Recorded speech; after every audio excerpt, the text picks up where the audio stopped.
Greetings, friends. This is Ian McKenzie here, and I am the host of the Mythic Masculine podcast. And I'm joined once again by my good brother, collaborator, Deus Fortier. Welcome, Deus. Thanks, Ian. Be here. And today the intention is to speak about our first run of the program, which we co-developed and launched back in the spring of 2024, earlier this year. And that is the deep masculine. And that came about through a variety of inspirations, but in some ways through our initial collaboration, Deus and I, who have known each other for many years now. We were drawn together to collaborate around these themes of masculinity, myth, somatics, sexuality, and that essentially took the form of an in-person men's gathering the previous year. This is in 2023, called initially MXM, Masculinity, Sex, and Myth. And then sort of the name emerged actually from our conversation, which we did afterwards, which was called Awakening the Wild Erotic, which is how we refer to it now. And that in-person experience, we have now run 4 times to great success and the really delight of the men who have gone through the program. And part of what we recognized was there was a need also for men who have not or cannot get to the in-person here on Vancouver Island, where we've been running the events, who have been drawn to this work and are very interested, but couldn't access the physical ability to attend. And because there's a global community of men who are interested in this and have been reaching out to me and been curious. And so that was one of the reasons why we put together the first cohort of the Deep Masculine, a 3-month, 12-week program around a lot of the similar territory, but sort of broad in certain ways and distinct. And we want to talk a little bit about how that went, the first cohort that we ran in the spring, because we are about to launch the second cohort for men at the end of September. And so it felt like a good opportunity to just come together and again have a conversation about, reflecting on the program, what we learned, some of the themes therein, and how we're applying that to the cohort to come for men who are interested. So, Deus, maybe we could speak a little bit about why these themes, masculinity, sexuality, eros, somatics, like what for you how do you understand how these things fit together? Mm-hmm. Well, the components that we're weaving together are myth and archetype, what we call the mythopoetic maps, more body-centered psychotherapeutic approaches, somatic skills, ritual and ceremony, ritual rhythm, and connection and community, which we call bound by brotherhood. And I think all of these are essential components for real long-term transformation. And also tying this back into one of the inspirations for the Deep Masculine as an online program versus the in-person. The in-person experiences are beautiful because you enter into a contained environment that's fully supportive and guiding a really deep exploration. So you can access really deep layers in a very short period of time and create a really strong sense of connection with the men that you're in that container.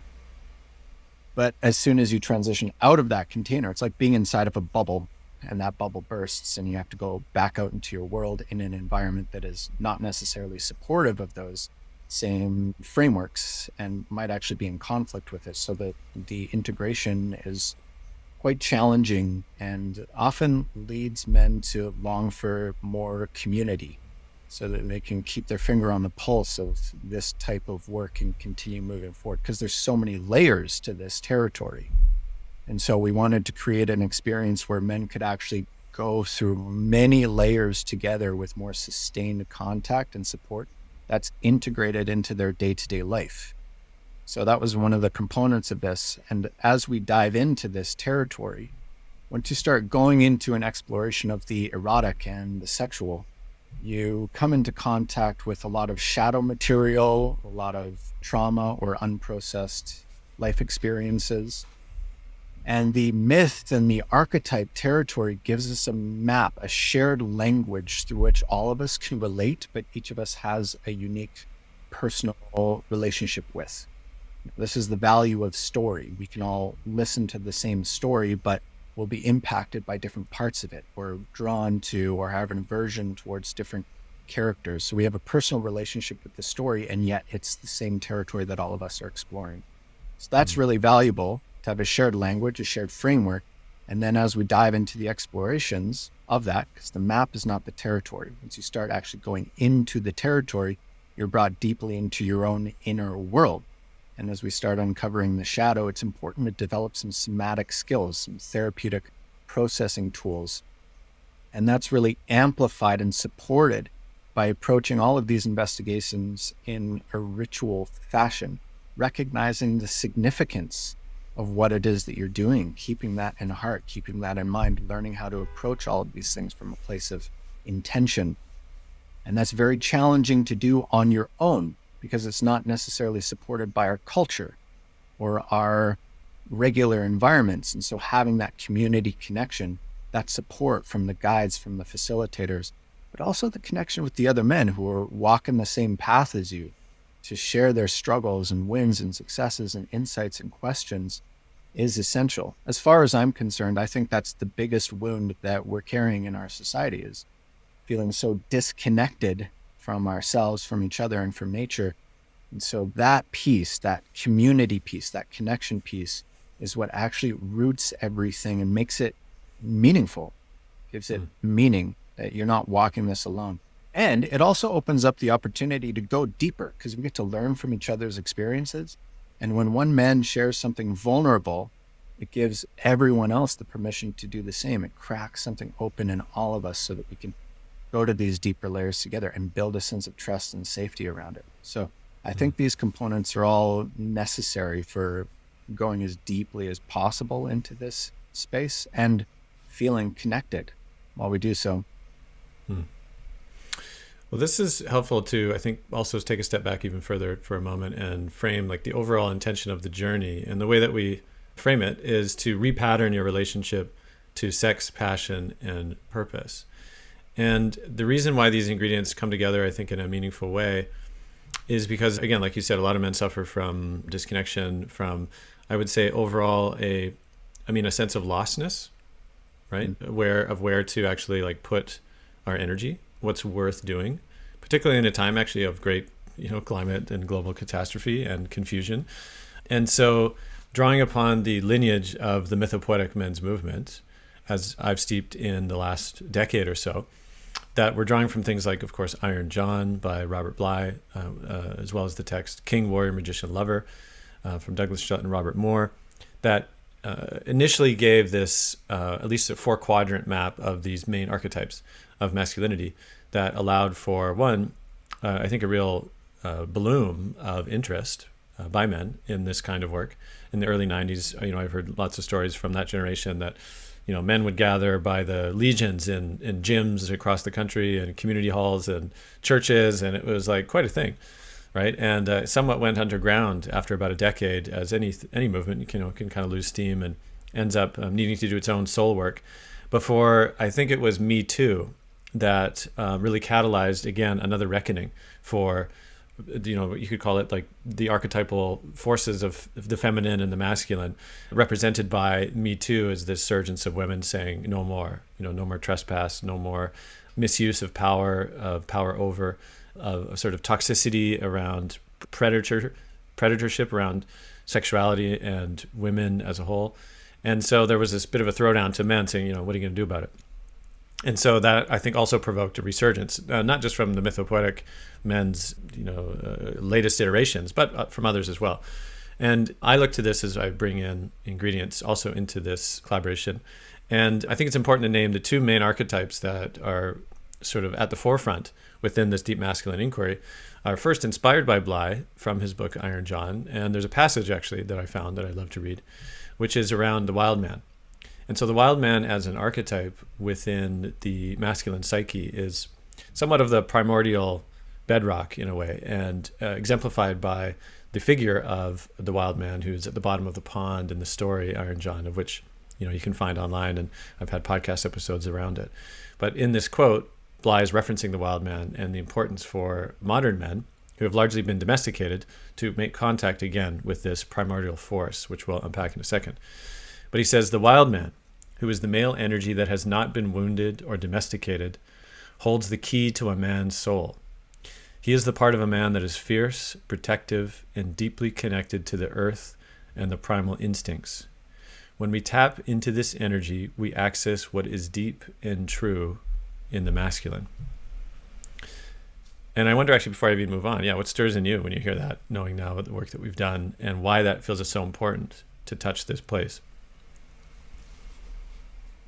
There's a piece that you share in our retreats about wild being different from feral. Or savage, really, right, is the other word. Savage. Yeah. Would you mind speaking about that very briefly? Because that's what came up for me, is that distinction and how important that is.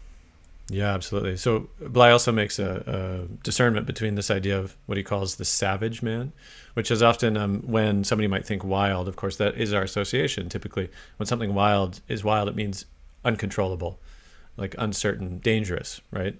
And sometimes we think wild animal, we don't tend to use it necessarily as a positive trait, right? Oh, like it was wild. Or the wild party or something, right? Out of control. But from this understanding of actually deep wild, is an animal that is wild is deeply in tune with its place in the natural order of things and moves with its own sense of rightness. I had a friend, actually, last night we were in a sauna, and he was talking about this local beaver in the community there, who every day just comes and tries to builds up his little area of the pond to block the outflows. And it's a problem, of course, because then it ends up flooding the area. But he's like, man, the beaver just can't not beaver, right? It just keeps beavering. And there's something about that is very true, right? A deer deers. And so an animal that is deeply connected to its primal way it's uncontrollable in a sense to a force that wants to domesticate it. Sure, that's one way to think about it, right? But in contrast to what Bly says about the savage man, that is the man who is truly disconnected actually from his primal instincts and therefore is actually dangerous. Because a savage man is the one that would go and shoot up a mall, right, with very little care around the consequence, because they've basically collapsed everything else into an object for their own scorn or rage. Right. And so that's very, very important, because I think a lot of people who think about, men acting wild in the world are experiencing, or at least it's more clearly the savagery, actually, not a deep sense of wild that is connected and in tune and in service to life itself. So, yeah, absolutely an important distinction. Mm-hmm. Yeah. I'm struck by the word domesticated and rewilding, coming back into connection with our core and our connection with environment, and to decondition ourselves from cultural and societal programming, which is often built off of wounds and then compensations, and inhabiting this persona or this false ideation of a very distorted image of what masculinity is or what it should be. But as we go into these wild places, what I've discovered in myself and in all the men that we've worked with is that wild, untamed self is actually very noble and good. Like at the core of it, it's about being in a right relationship with self and with other, and learning how to balance those things in a harmonious order, which is actually in tune with the living moment, not off of preconceptions or, programs that we've received or inherited. It's coming back into living connection with what's around us and being able to live authentically from that place, which is actually taking all of the consequences of our behaviors into consideration and trying to find that place of trueness, and living from there, rooted in the present moment. And that's a very wild place, because it's spontaneous, it's responsive to what's actually happening. To reconnect to that helps us actually reconnect to the core of ourselves and the rest of life, which is a big part of the exploration of not just sexuality, but eros as a whole, as life force, learning how to work with life force as this force that is drawing us into intimate connection. That's what we discover there. Mm-hmm. Yeah, thank you for that connection, because I think that's the foundational, it is the foundation of so much of the place of vitality, the place of feeling essentially like an inherent relationship to all things. And I think that this is why also we center on the archetype of the lover within the framework that we named, as well within the course, because there's something about this wound in men around, I think it's So you can almost describe it as cut off from this source, right? Cut off from the erotic source, or access to the erotic source, which could be understood as feminine, like the feminine well. For example, like the landscape of emotions, the landscape of intuition, of sensitivity, of sensuality, that a lot of men have a bit of a very gross, and I say that more in the sense of lack of subtlety, right, around these energies and access, and often even a sense of numbness, right? A lot of men, you might say, "What are you feeling?" and they actually can't answer because they've been conditioned out of the degree of sensitivity, let alone being able to allow the emotion. And so that emotional nuance, I think, gets funneled generally right into two things. It's like numbness or anger, rather than a true allowance, which ends up being a gateway to resensitizing, right? Because when you're not sensitive, one, to yourself or to others, it's very hard to attune, right, to them, or to even to attune to life itself. And the quality of the lover, beyond but including sexuality and technique in the bedroom, all that kind of stuff, that's valuable, but it requires, again, I think, an opening and a reformation of a man's orientation to what exactly this energy is. And that's been so much of the delight at the events that we've put together for men, is really seeing that revelation come online, as it's almost like they all of a sudden see the world completely different, right? Rather than an object of just a backdrop, a beautiful forest, just a backdrop to their rational analytical thinking. It's right there, as if the relationship was there all along, waiting, right, to be experienced, to be courted, to be in love with. And so I'd love to hear for you, what is the power of deepening in the archetype of the lover in relation to this work, and for men who are seeking that sense of aliveness? Lover archetype is all about being in right relationship. And in the King, Warrior, Magician, Lover framework, the lover archetype is that which allows the other archetypal expressions to mature into their higher expression. That's not self-serving or life-destroying. Just as you were saying, if we're not sensitive to our inner world or the environment or the consequences of things, it's really challenging to attune. And I find it really interesting that is the quality that leads to greater maturity in the expression of all the other archetypes, of being attuned to environment and responsive to that. A lot of men's groups, coaches, circles that I've been exposed to really elevate the importance of the king and the warrior archetype, sometimes the magician, but mostly the king and the warrior. They're much sexier masculine archetypes, and they fit the more stereotypical mold of what a man is supposed to be. And the lover can sometimes be perceived through this more feminine light because it's very much a feeling place. But in the absence of feeling, we become disconnected and we can't attune to what's going on. So this process of resensitizing to the inner landscape and to the external environment is to actually open back up into connection. And then once that connection is remembered, because like what you're saying, it's always there, we receive something.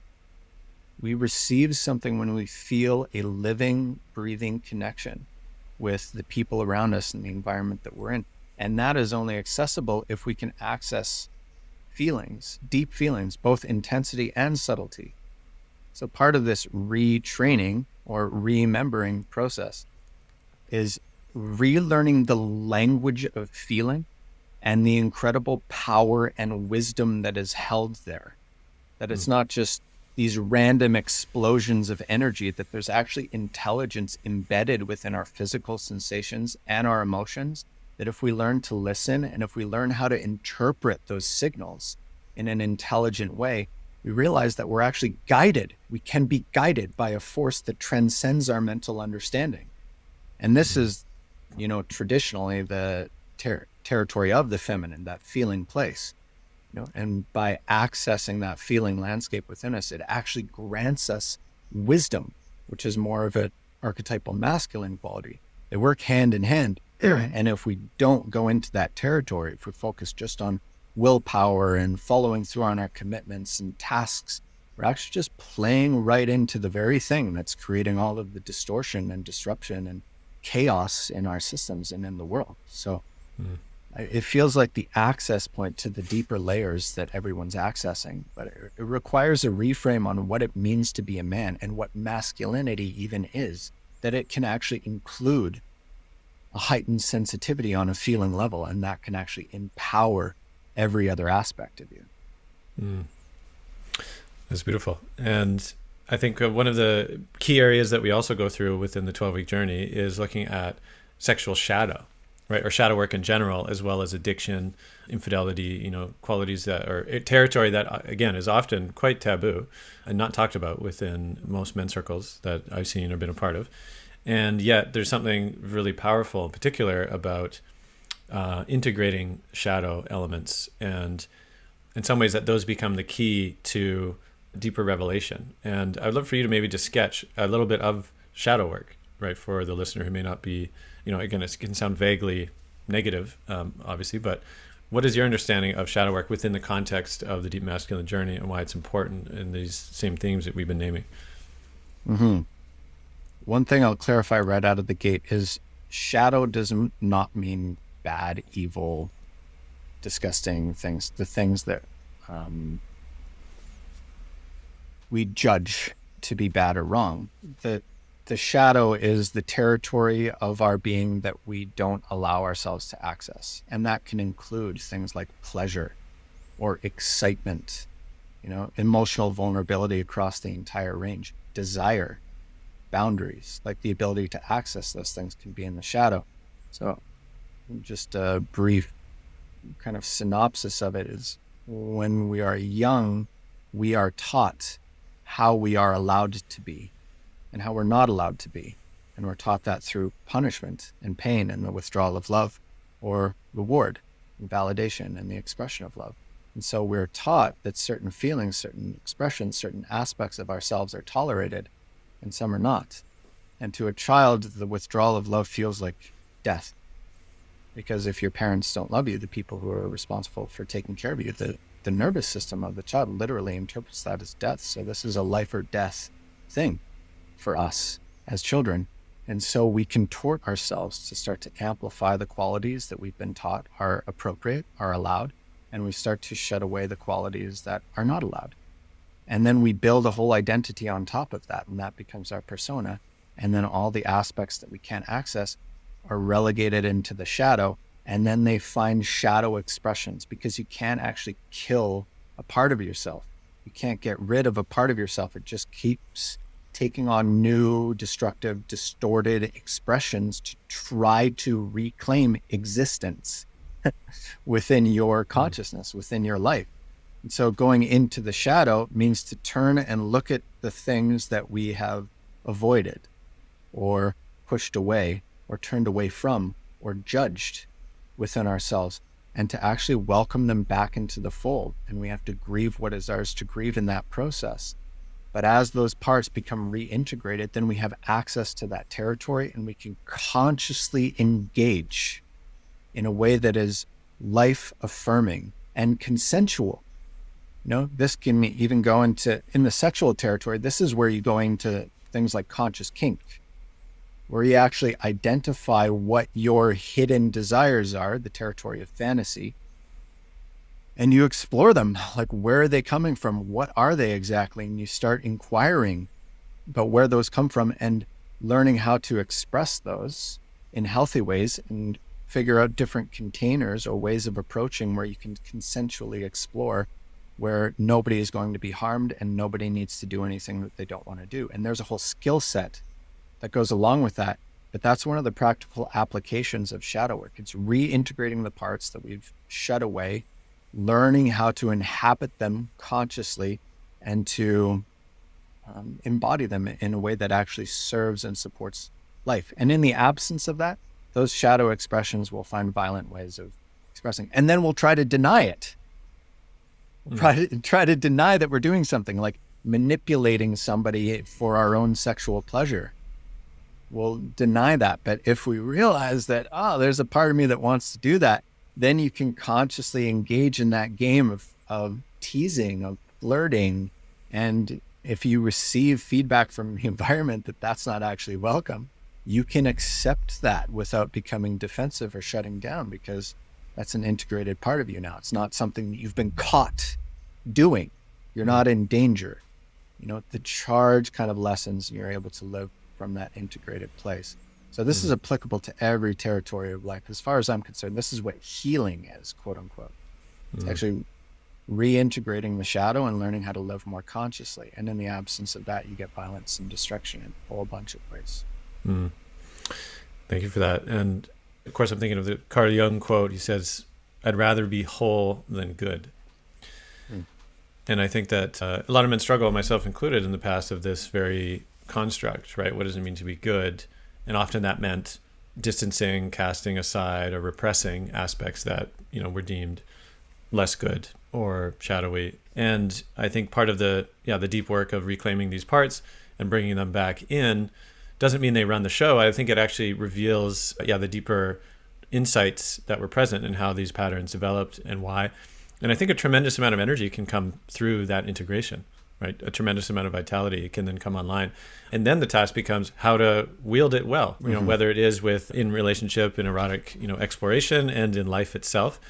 And this is, to me, where we then spend territory in what we call the garden of eros, which is developing the qualities of courtship, of appreciative consciousness, things like can take the form of poetry and love of language, and the power of that, actually, right? The power of language itself to wield well, to make beauty on behalf of life itself.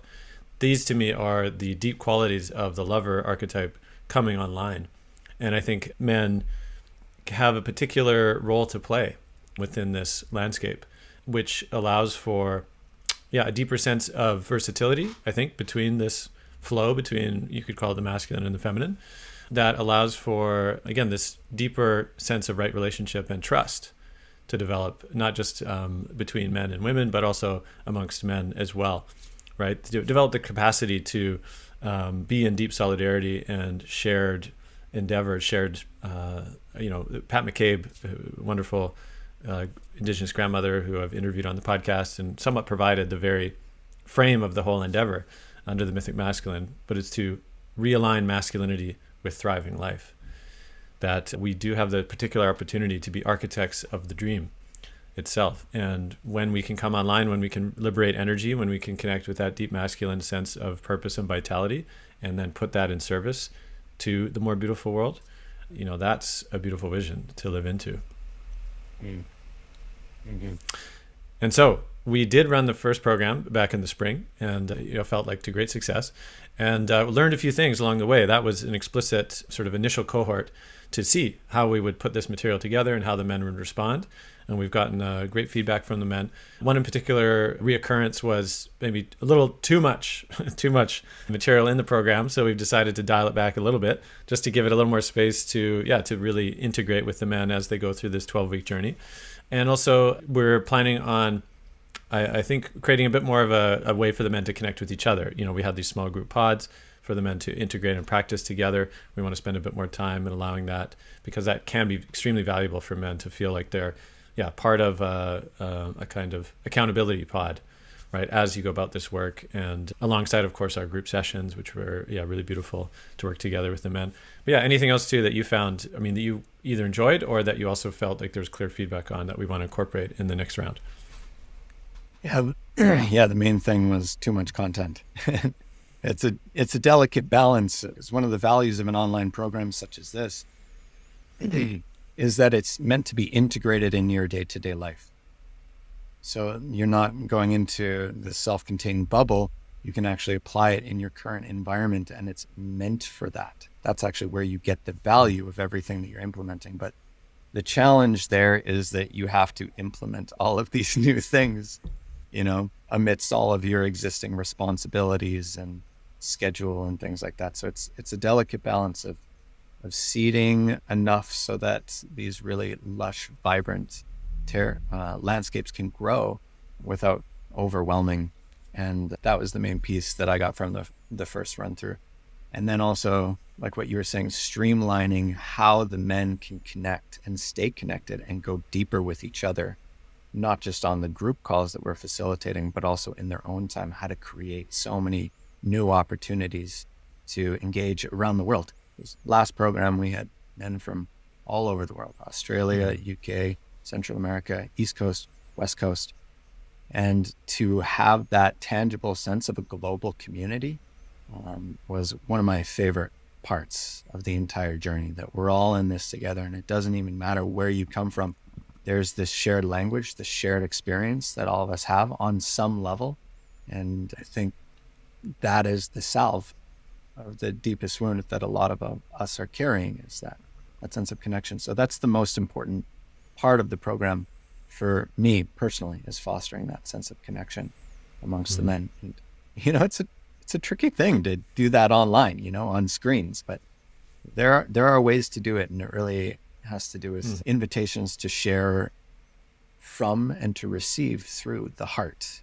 So how do we do that? That's really what we restructured for this next run through.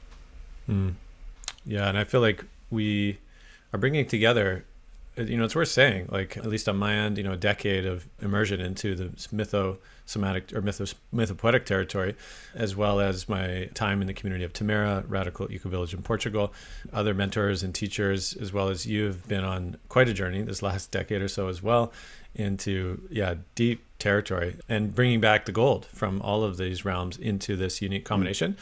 I think is worth saying that at least we haven't discovered anything like it online, particularly for men who are interested in these themes and this particular kind of inquiry on these topics.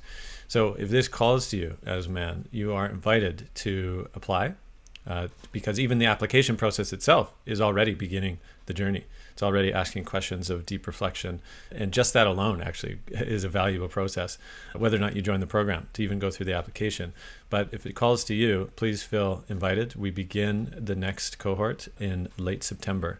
And the calls, actually the group calls, some have asked about that. That'll be decided based on the men that come and their span around the globe. So we can kind of be in a conversation around it. So at least the most amount of men can be on the call or calls, again, depending on the amount of men that join.